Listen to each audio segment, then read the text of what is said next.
Hi, I'm Shannon Hurn, captain of the West Coast Eagles, and I'm going back to school with Student Edge.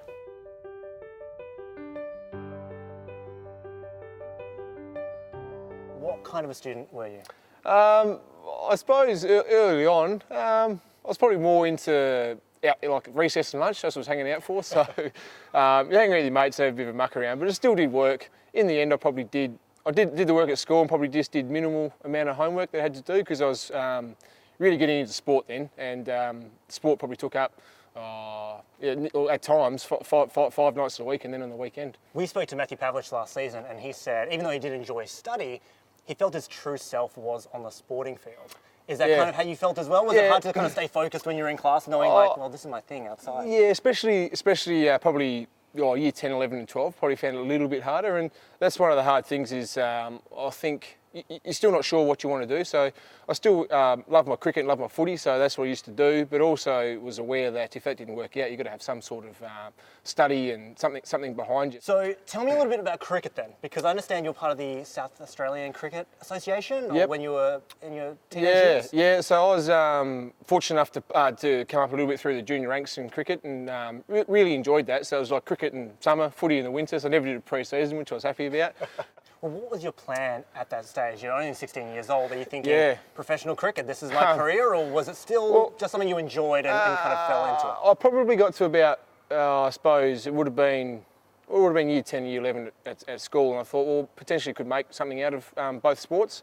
But I reckon that was only really probably until year 12 I started to take them really seriously. So I enjoyed what I was doing and wanted to do things well. And that was the same at school. Like the subjects I enjoyed, you wanted to do them well.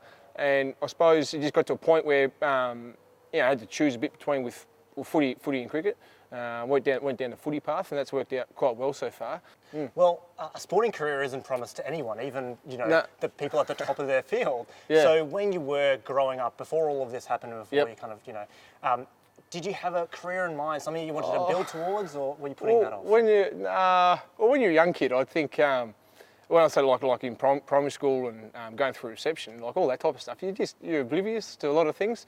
And I think coming from a farming background, I enjoyed the farming, enjoyed the outdoor stuff. So that's something I wanted to do. And then I think it probably went into like sport. And that's probably when I got to high school. Probably wanted to go down the sport path. So they were the main things I wanted to go down. I had a few mates that went down different paths, but that's what I really enjoyed. And at that age, it's hard to know what you like, because one day you want to be a doctor, the next day you want to be a fireman, and then the next day you want to be something else. But I just enjoyed being around my mates, and I suppose being a teenager really I think that was what I was lucky enough to experience and do without having too much pressure about this is what you've got to do, this is what you have to be.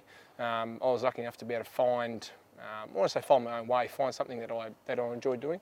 Well, you're only in the heart of your career at the West Coast as we speak now. Yeah. But are you kind of looking ahead? Are you kind of thinking, well, at a certain point, I kind of want to go back and study something? No, definitely. So I'm probably more at the end now than that at the end compared to the start. So 27, and I've done a little bits of study along the way, but certainly looking a little bit post footy. So like farming, really enjoy farming. A bit of the fishing stuff. Sometimes the coaching at footy, I don't mind, and even sometimes we're very lucky, we've got some pretty good sponsors and some pretty good people at the club that we have some contacts and you get to see what they do and talk about what they do. So being in the business world, I'm not sure whether that, will I take a fancy to that, but I'm leaning towards going the farming stuff. So I'll probably do some study along like agricultural courses, or been lucky enough to do a couple of footy coaching courses last year. So if I want to get into coaching, you got to do a couple of levels. So I've done level 2 coaching. Might look at doing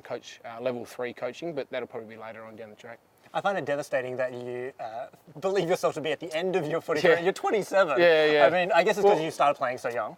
It is. I mean, I think if you're fortunate to get to, I suppose 30, it's 12, 13 years in the system, and you're pretty lucky with that. Obviously, a lot of hard work goes into that. That's like any occupation or any job that you do, and that's where it's a little bit different. If you're when I say it's the wrong way around, I mean, we're lucky we get to go into footy and really enjoy what we do, and then we get spat out at about 30, whereas a lot of people finish school, might have a gap year, do something different, go to uni, do some more study, and they're probably just coming into their, like how they work probably when they're 30. So they've got their solid work and we're probably looking for work.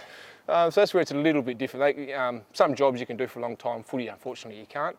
So it's really important to have something as a backup plan. Well, I'd imagine you learn a lot on the field as well, right? Yeah. Like, especially when you are a bunch of young guys together. Yeah. Like, what are some of the lessons you think you've learned? Oh, you learn so many things, but I think you learn like leadership, how to work together as a group, how to give feedback. I suppose how to just communicate in general, but also I suppose we talk about professionalism, but taking responsibility of what you do. So that's all during the week about your recovery and how you train and how you prepare. I think that's really important. So how to deal with failure, or you get an injury or get a setback. So I think we're very fortunate in sport that we can learn a few of those lessons at an early age. Tell me what it was like then to be named captain for this season. Yeah. It was a big honour. One of the things coming through football, probably just early days, it's just you want to get a game and then you want to play well, and then you get to a point where you want the team to do well, and you get old enough and have a few experiences. You can start to have a bit of an influence on the group and a bit of a say in the direction that you want to go as a team and as a club. And Darren Glass was a fantastic leader. I got to learn a bit from him, as is Chris Judd and Woosher, and even Benny Cousins was pretty good. And then, had the opportunity. Glassy retired and a few blokes had to go at the captaincy just on game day, and we all stepped up in different ways, and really proud and honoured to be a captain. Don't take it lightly, because it's what standards you set for the team and yourself, and something I've been enjoying. It's a bit different, but certainly enjoying it. So looking back on everything, I mean, do you have any regrets about your teenage days, or is it all... Well, everyone says that you want to probably socialise more, or you want to go out to hang around with your schoolmates. That is a thing that you're really lucky, and that's why we're very lucky in the sporting and footy sense, is we've got mates and we basically rock up and hang around with mates every day. So it is almost like school. Like one of the things, I still took my study seriously, but sometimes you wish you probably would have had a bit more diversity in what you liked. I mean, I enjoyed like agriculture, phys ed, and maths, and a bit of physics, but just maybe even like arts or something, arts, but English and other type of stuff, chemistry. That would have been pretty, just to get a different view on life and see a few different things.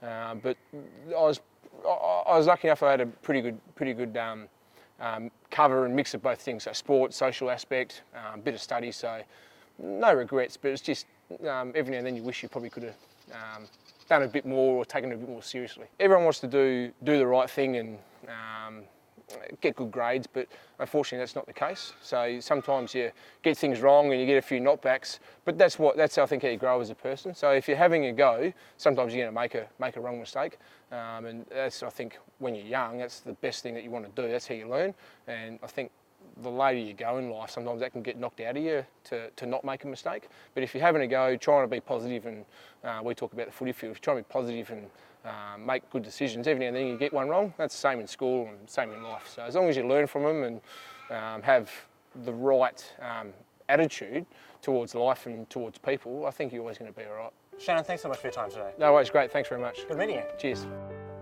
Hey guys, if you enjoyed that video, click here to subscribe to our YouTube channel, or find more of our stuff at studentedge.com.au.